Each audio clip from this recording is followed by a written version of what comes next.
भजन संहिता 91। जो परम प्रधान के छाए हुए स्थान में बैठा रहे, वो सर्वशक्तिमान की छाया में ठिकाना पाएगा।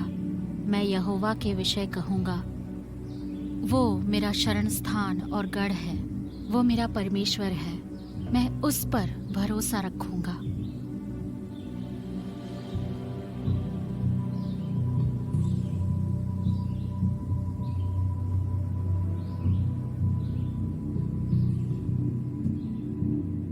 हमें ये बुलाहट प्रभु की ओर से मिली कि प्रभु के पास एक योजना है जिसके होते हमारा परिवार उसके प्रेम में जिए, और अफगानियों के लिए हमारा प्रेम उनकी सेवा के लिए यहाँ लाया।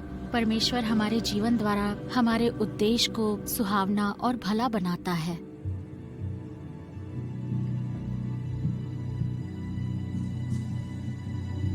तो वो हमारे लिए एक आम दिन था और हम दफ्तर जाने की तैयारी कर रहे थे। उस सुबह वो कुछ पढ़ा रहा था।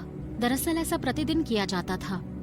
बच्चों को सप्ताह की छुट्टी नहीं मिलती थी, अब वो अपने दोस्तों से नहीं मिल पाते थे, बस वो स्कूल की पढ़ाई करते थे।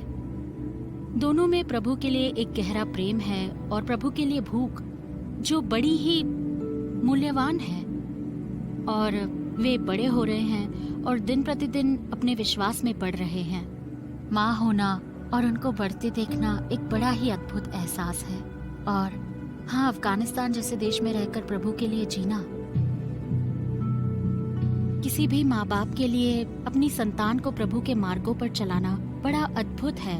उनका ये जान लेना कि उनका सृष्टिकर्ता कौन है और वो प्रभु के साथ एक प्रीति भरा संबंध रखे और इसी उद्देश्य के लिए जिए हमेशा।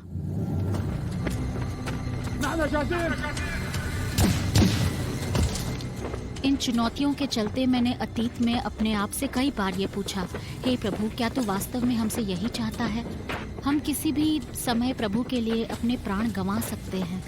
जब मैं उसे आत्मिक क्षेत्र में देखती हूँ, मैं जानती हूँ कि वो हमें अफगानिस्तान जैसे देश में यूं ही नहीं ले जाएगा और ना ही हमें छोड़ देगा बिना किसी योजना और उद्देश्य के। तो मैं पूरी तरह से जानती हूँ कि हम एक सही स्थान में हैं, क्योंकि हम उसकी बुलाहट के आज्ञाकारी रहे।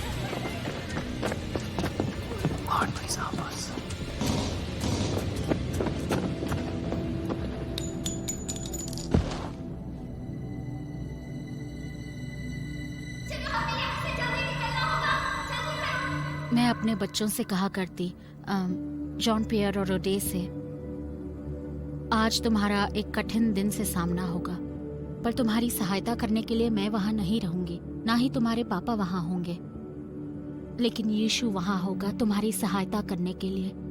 उसने वादा किया है कि वो हमें नहीं त्यागेगा।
मेरा विश्वास है कि वो प्रभु के सामने है, उसकी स्तुति आराधना करते हुए, महिमा करते हुए, और प्रतीक्षा में है कि मैं अपनी दौड़ पूरी कर लूं।